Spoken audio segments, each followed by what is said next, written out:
কালকে থেকেই শুরু হতে চলেছে ভারত এবং ইংল্যান্ডের মধ্যে তৃতীয় ওয়ানডে ম্যাচ। তৃতীয় ওয়ানডে ম্যাচে ভারতের একাদশে হয়তো একটা দুটো পরিবর্তন হতে পারে, আমরা পেতে পারি। কেন? তার কারণ তারা তো ভারত সিরিজ জিতে নিয়েছে। তার আগে একটা কথা বলে দিই যে বুমরা চোটের জন্য যদি না খেলতে পারে, তার পরিবর্তে মানে চ্যাম্পিয়ন্স ট্রফিতে তার পরিবর্তে হয়তো হর্ষিত রানা চান্স পেতে পারে। হর্ষিত রানাকে চাইছে গৌতম গম্ভীর, এবং সেই জন্য মোহাম্মদ সিরাজকে হয়তো নেওয়া হবে না। মোহাম্মদ সিরাজকে হয়তো রোহিত শর্মাও চাইছে না বা টিম ম্যানেজমেন্টও চাইছে না, সেই জন্যই কিন্তু মোহাম্মদ সিরাজকে নেওয়া হবে না, হর্ষিত রানাকে নেওয়া হবে। আর যদি বুমরা খেলতে পারে তো বুমরাই খেলবে। আর বরুণ চক্রবর্তীকে চ্যাম্পিয়ন্স ট্রফিতে নেওয়া হতে পারে, বরুণ চক্রবর্তীকে হয়তো ওয়াশিংটন সুন্দরের পরিবর্তে নেওয়া হবে হয়তো। জাদেজা, অক্সার প্যাটেল এই দুজনকে তো সরাতে পারবে না, সুন্দরকে সরিয়ে হয়তো বরুণ চক্রবর্তীকে নিতে পারে হয়তো, সম্ভবত এই দুটো চেঞ্জ হতে পারে। চেন্নাই মানে চ্যাম্পিয়ন্স ট্রফিতে আর আহমেদাবাদে যে খেলাটা হবে, আহমেদাবাদের খেলায় মানে ভারতের একাদশে পরিবর্তন হয়তো। KL রাহুল দুটো ম্যাচে দেখেছে তাকে, সে কিন্তু জঘন্য পারফরমেন্স করেছে, খারাপ খেলেছে, একেবারে মানে বাজে ব্যাটিং করেছে, সেই জন্য তার পরিবর্তে আমরা দেখতে পারি ঋষভ পান্তকে চান্স দিতে। আর আরেকটা দিকে আমরা দেখতে পারি মোহাম্মদ শামিকে আমরা দেখে নিলাম, বা হর্ষিত রানাকে দেখে নিয়েছি একটা ম্যাচে হয়তো আকসদীপ সিংকে হয়তো খেলাতে, একটা ম্যাচে অন্তত খেলিয়ে রাখতে। তার কারণ চ্যাম্পিয়ন্স ট্রফিতে যেহেতু স্কোয়াডে রয়েছে, বলা তো যায় না, হুট করে অন্য প্লেয়ার চোট পেলো, হয়তো খেলাতে লাগলো আকসদীপ সিংকে, সেক্ষেত্রে আকসদীপ সিংকে খেলাতে হবে। সেই জন্য আকসদীপ সিংকে হয়তো নেওয়া হতে পারে, মানে মানে খেলানো হতে পারে হয়তো তৃতীয় ওয়ানডে ম্যাচে। এটাই হয়তো মানে হতে পারে সম্ভবত। আর রোহিত শর্মা গিলই ওপেন করবে। রোহিত শর্মা আর গিল দুজনেই মানে ওপেনিং জুটিটা এত সুন্দর। রোহিত আর গিল যখন ওপেনিং করতে আসে দেখতেও ভালো লাগবে ওয়ানডেতে, যখন এই রোহিত শর্মা মেরে শুরু করে ওটাই ভাল লাগে। গিল আবার মারে না, গিল কিন্তু ধরে খেলে, কিন্তু মেরে খেলে রোহিত শর্মা। আর বেশ আগের ম্যাচেও খুব সুন্দর ব্যাটিং করেছে, আর বিরাট কোহলি ওই ম্যাচেও খেলবে। মানে বিরাট কোহলির এখন রান করার খিদে নেই, অ্যাগ্রেশন নেই, মানে ঠিকঠাক ব্যাটে বল লাগাতে পারছে না ঠিকঠাকভাবে। আর কভার ড্রাইভ ছাড়া আর কোনো শট খেলতে পারছে না। আগে কত ধরনের পুল শট মারতো, ফ্লিক মারতো, স্টেপ আউট করে ছক্কা মারতো এক্সট্রা কভারের উপর থেকে, ঠিক আছে, কত রকম শট মারতো। এখন কোহলির একমাত্র কভার ড্রাইভ ছাড়া কিছু মারতে পারছে না। মানে আর রোহিত শর্মা প্র্যাকটিস সেশনে কত রকমের শট খেলছিল, সেই জন্যই কিন্তু এই যে সেকেন্ড ওয়ানডে ম্যাচে মনে করেছে যে আমি আজকে খেলবোই, ধুমধারাক্কা ব্যাটিং করেছে। ওই ম্যাচে যদি সেঞ্চুরি করতে নাও পারতো, যদি 60-70 রানের ইনিংসও খেলতো, একটা ওয়ানডে ম্যাচে 60-70 রান বা 65 রান কিন্তু খুব একটা খারাপ ইনিংস না। 55 বলে 70-75 এই রানও কিন্তু ভালো ওয়ানডে ক্রিকেটে। তুমি যদি ওরকম, আবার অনেক সময় কি হয়, মানে যখন ধরে খেলার দরকার হয় তখন কিন্তু 80 বলে 50 রানও বেস্ট, 55 রানও কিন্তু বেস্ট হয়। আর যাই আরব আমিরশাহীর পিচে সেইখানে কিন্তু মানে অল্প রান ঠিক আছে, মানে 100টা বল খেললো 80 রান করলো, 85 রান করলো, 80-85 রান 100 বলে, ওটা কিন্তু ভালো হবে, স্লো উইকেট হবে তো সেই জন্য। এখন যে ম্যাচগুলো হচ্ছে আবুধাবিতেই মনে হয় হচ্ছে, ওগুলো ওই যে সিরিজ যেগুলো, না ওগুলো পাকিস্তানে হচ্ছে, পাকিস্তানে হচ্ছে, ওরম পিস হবে না, ওর থেকে স্লো।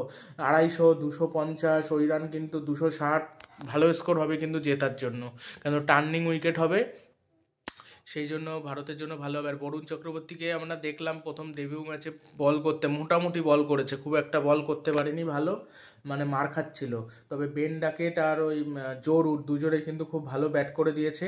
আর জেকব বেথেলের পরিবর্তে একটা কোন প্লেয়ার যেন চান্স পেয়েছে, জেকব বেথেলের পরিবর্তে কি একটা যেন ইংল্যান্ডের চান্স পেয়েছে, জেকব বেথেল চোটের জন্য ছিটকে গেছে। জেকব বেথেলকে কিনেছিল RCB IPLও, এবং তার এবার যদি IPLও খেলতে না পারে সেটা হবে RCBর জন্য একটু সমস্যার বিষয়। হয় সুন্দরকে খেলিয়ে দিল অক্সার বা জাদেজার পরিবর্তে। জাদেজা কিন্তু খুব ভালো বোলিং করছে, তার বোলিং খেলাটা কিন্তু একটু হলো ইংল্যান্ডের পক্ষে মুশকিল হয়ে গেছে। দুটো ম্যাচেই কিন্তু ভালো বল করেছে, প্রথম ম্যাচে 26 রানেতে 3 উইকেট, তারপরের ম্যাচে 35 রানে 3 উইকেট। মাত্র এই যে 20 ওভার বল করেছে, মাত্র 2খানা বাউন্ডারি খেয়েছে জাদেজা, মানে জাদেজার বলে মাত্র 2খানা বাউন্ডারি মারতে পেরেছে, মানে খুব সুন্দর কিন্তু বল করেছে জাদেজা। জাদেজা একজন মানে অলরাউন্ডার, যেমন ব্যাট করতে পারে তেমনি কিন্তু বলটা করতে পারে স্যার রবীন্দ্র জাদেজা। আবার রবীন্দ্র জাদেজা এমন একটা ব্যাটসম্যান যে কিন্তু প্রয়োজনে মানে বল করেও ম্যাচ ঘুরিয়ে দিতে পারে, আবার ফিল্ডিং ভালো করে, ঠিক আছে। সেই জন্য জাদেজা অথবা অক্সার প্যাটেল দুজনের মধ্যে একজনকে রেস দিয়ে হয়তো খেলিয়ে দিতে পারে ওই যে প্লেয়ারটা বললাম, মানে সুন্দরকে। আবার হয়তো এটা চেঞ্জই করলো না, কেন সুন্দরকে সামনে চ্যাম্পিয়ন্স ট্রফিতে না নেওয়ার চান্স বেশি তো, বা না খেলানোর চান্স বেশি। সুন্দরকে নিল কেন আমি এটাই বুঝি না। সুন্দরকে না নিয়ে তুমি অন্য কোনো একটা ব্যাটসম্যানকে নাও, বা একটা অন্য কোনো একটা অলরাউন্ডারকে নাও, মানে ফালতু। ওয়াশিংটন সুন্দর অত ভালো না, মানে টি-20-র জন্য যাও চলে, ওয়ান ডেতে একদম চলে না। তুমি অক্সারকে নিয়েছো, জাদেজাকে নিয়েছো, এটা ঠিক আছে। আর যদি তুমি জাদেজা যদি একান্তই না খেলতো বা অক্সার না খেলতো, তাহলে সুন্দরকে ঠিক ছিল। তুমি সুন্দরকে নিচ্ছ, আবার ওই দুটো মানে অলরাউন্ডার প্লেয়ারকে নিচ্ছে। এতগুলো অলরাউন্ডার নেওয়ার তো কোনো মানে হয় না। অলরাউন্ডার থাকা ভালো, কিন্তু বেশি অলরাউন্ডার হয়ে গেলে সমস্যা। তুমি তার পরিবর্তে অন্য ব্যাটসম্যান নাও। আর সঞ্জু স্যামসন তো নেওয়া হয়নি এখানে। পাঞ্চ সুযোগ পেয়েছে, পাঞ্চ একটা ম্যাচে সুযোগ ডিজার্ভ করে, দেওয়া উচিত, দেবে মনে হচ্ছে। আর শ্রেয়াস আয়ার তো খেলবেই, ফর্মে রয়েছে, বিরাট কোহলিকেও খেলাতে হবে। আর যশস্বী জয়সওয়াল এক ম্যাচে যেরকম সুযোগ পেয়েছে, পান্ত হয়তো একটা ম্যাচে পাবে। আর আহমেদাবাদের পিছে কিন্তু গিল জ্বলে উঠবে, তার কারণ তার ঘরের মাঠ, ঘরের মাঠে কিন্তু জ্বলে ওঠে গিল, সবসময় ওই মাঠে জ্বলে ওঠে। এই ম্যাচে আমরা জ্বলে উঠতে হয়তো দেখতে পারি। এই ম্যাচেও যদি জ্বলে ওঠে, player of the series award জিতে নেবে কিন্তু গিল। প্রতিটা ম্যাচে ভালো ব্যাটিং করেছে। আর ওইদিকে কুলদীপ যাদবকে হয়তো এইটাতেও বসিয়ে রাখবে। আবার এটাও হতে পারে কুলদীপকে আবার নিয়ে আসলো, বরুণকে বাদ দিয়ে দিল এক ম্যাচ খেলে, এটাও হতে পারে। অনেক রকম কিছু হতে পারে, দেখা যাক কি হয়। তো 40 বছর মধ্যেও বোধহয় এই ওয়ানডে সিরিজ জিততে পারেনি ইংল্যান্ড, ভারতের মাটিতে এসে ভারতকে হারাতে পারেনি। 40টা বছর হয়ে গেছে কিন্তু, তার মানে মানে ভারত কীরকম খেলেছে সেটা তোমরা নিশ্চয়ই বুঝতে পারছো কীরকম খেলেছে। মানে ভারত কিন্তু অপ্রতিরোধ্য খেলেছে ইংল্যান্ডের বিপক্ষে, ওয়ানডে সিরিজে অনবদ্য খেলেছে, সেরা ব্যাটিং করেছে। এবং মানে ভারত এমন একটা মানে দল, মানে নিজেদের ঘরের মাটিতে অপ্রতিরোধ্য। এই যে নিউজিল্যান্ডের বিপক্ষে যে টেস্ট সিরিজটা, ওইখানে একদম স্পিনাররা খারাপ বল করেছে, ভুলভাল টিম সিলেকশন হয়েছে, এর জন্যই কিন্তু পরিষ্কার কথা হেরেছে। ওখানে যদি সঠিক টিম সিলেকশন হতো, টেস্টের টিমটা ঠিক করতে হবে, টেস্টের টিমটা ভালো নেই। টি-20 যেমন নিজের মতো করে টিম সাজাচ্ছে, ওয়ানডেতেও চলে যায়, কিন্তু টেস্টে কিন্তু ওইভাবে চলে না। হুটহাট করে তুমি সিদ্ধান্ত নেবা টি-20 খেলা প্লেয়ারদের নিয়ে আসবা, তাহলে তুমি হবে কি করে? যে ধরে খেলছে তাকে তুমি যদি না খেলাও, বাদ দিয়ে দাও, ভুলভাল সিদ্ধান্ত নাও, তাহলে তো হারবেই। তারপর এই কে এল রাহুল খেলতে পারছে না, আমার যতদূর মনে হচ্ছে অক্সার প্যাটেলকে পাঁচে নামাচ্ছে বলে। এবার অক্সার প্যাটেল পাঁচে কখনোই নামতো না যদি ঋষভ পান্ত থাকতো। ঋষভ পান্ত নামলে প্রথমে রোহিত, গিল, ডানহাতি, তারপরে বিরাট কোহলি, শ্রেয়াস আয়ার ডানহাতি, 5 নম্বর একটা যদি বাহাতি না আসে, তাহলে তো ব্যাটসম্যানদের, বোলারদের তো সুবিধা হবেই। সেই জন্যই যদি পান্ত না থাকে, তখন অক্সারকে পাঠানো হয় বা জাদেজাকে পাঠানো হয়, তারপর আসে কে এল রাহুল। কে এল রাহুলেরও কিছু করার থাকে না। 4 নম্বর ব্যাটসম্যান বা 3 নম্বর ব্যাটসম্যান যদি বাহাতি থাকতো বা ওপেনার বাহাতি থাকতো, তাহলে কিন্তু প্রয়োজন পড়তো না। ব্যাপারটা বুঝতে হবে কেন কে এল রাহুলকে পরে পাঠায়। অনেকে বলে কে এল রাহুলকে কেন পরে পাঠাচ্ছে, এই জন্যই, এটাই আর কি ব্যাপার। তবে কে এল রাহুল 5 নম্বরে যতটা ভালো খেলে, 6 নম্বরে পারে না, একেবারেই পারে না। কিন্তু কে এল রাহুল ওপেন করেছে, 3 নম্বরে খেলেছে, 4-এ খেলেছে, আর এই 5-এও খেলেছে, সব পজিশনে কিন্তু খেলেছে, 6-ও খেলে। সেই জন্য কে এল রাহুল যেখানে খেলে সেখানে কিন্তু রেকর্ডটাও ভালো। আর ঋষভ পান্তের ব্যাপারটা, ঋষভ পান্ত 4-5-এ খেলে, ভালো পারফরমেন্সও করতে পারে না ওয়ানডেতে। আমার মানে ঋষভ পান্তের দেখা সেরা ইনিংস যদি বলতে হয় 125 রান, ও ইংল্যান্ডের মাটিতে, ইংল্যান্ডের বিপক্ষে। আর হার্দিক পান্ডাও তো ভালো ফর্মে রয়েছে, তবে বল হাতে ফর্মে নেই। বাট এই ম্যাচে যদি মানে বল হাতে ভালো করে, আমি অবাক হব না। এবং এই হয়তো পরিবর্তন হতে পারে। ভিডিওটি ভালো লাগলে চ্যানেলটি সাবস্ক্রাইব করবে এবং ভিডিওটি শেয়ার করবেন।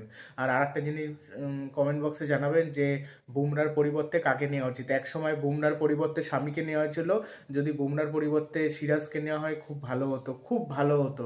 এই হর্ষিত রানা চলে না, মানে পরিষ্কার কথা। এখনও বা ভবিষ্যতে আরও খেলতে পারবে, কিন্তু এখনই হর্ষিত রানাকে নিয়ে মাতামাতি করার কোনো দরকার নেই। মাঝে রিঙ্কু সিংয়ের হাইপ বেশি হয়ে গেছিলো, খেলতে পারিনি, এরকম অবস্থা। হাইপ বেশি হয়ে গেলে প্রবলেম। রিঙ্কু সিংয়ের কি হাইপ, মানে ভালো খেলেছিল বলে বেশি হাইপের জন্য একেবারে খেলাটাই ভুলে গেছে, একদম খেলতে পারছে না, এরকম হলে সমস্যা।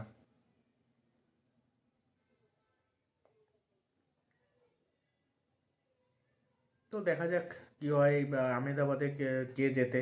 এখানেও চেস করবে, এখানেও যে ব্যাট করবে, মানে ইংল্যান্ড ভুল সিদ্ধান্ত নিয়েছে, চেস করে না। চেস যদি করে ইংল্যান্ড জিতবে এই ম্যাচে, যে চেস করবে সেই জিতবে। 350-40 রান হতেও পারে, পুরোপুরি ব্যাটে উইকেট হবে। আহমেদাবাদের পিচ তো অনেক, কতজন 1 লাখের উপরে বোধহয় খেলা দেখতে পারে আহমেদাবাদে, সেই হতে চলেছে। এরপরে এই আহমেদাবাদে মনে হয় সে ওয়ানডে বিশ্বকাপ ফাইনালের পর মনে হয় আহমেদাবাদে খেলছে, ওই হারের পর। সেই হার এখনও মনে আছে। পুরো ভালো খেলার পর ওই ম্যাচে সবাই ব্যর্থ, কে এল রাহুল ব্যর্থ, শ্রেয়াস ব্যর্থ, সবাই ব্যর্থ।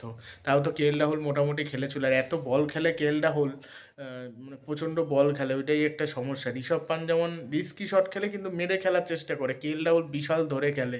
এবার অত ধরে খেললে ম্যাচ মানে হাত থেকে বেরিয়ে যায়। অত যদি তুমি স্লো খেলো, নিজের স্বার্থের জন্য যদি খেলো, আগে জাদেজাও ওরকম খেলতো এত স্লো ওয়ানডেতে, তারপর তো মাঝে মাঝে মারে। অক্সার প্যাটেল যেমন নিজের স্বার্থের জন্য খেলে না, দলের জন্য খেলে, কি মেরে খেলে, সুন্দর খেলে অক্সার প্যাটেল আবার বোলিংটা খারাপ, জাদেজা আবার বোলিংটা খুব ভালো করে। জাদেজা বর্তমানে মানে জাদেজার বলে ওই মারতে গিয়েই তো আউটটা হচ্ছে ইংল্যান্ডের ব্যাটসম্যানরা।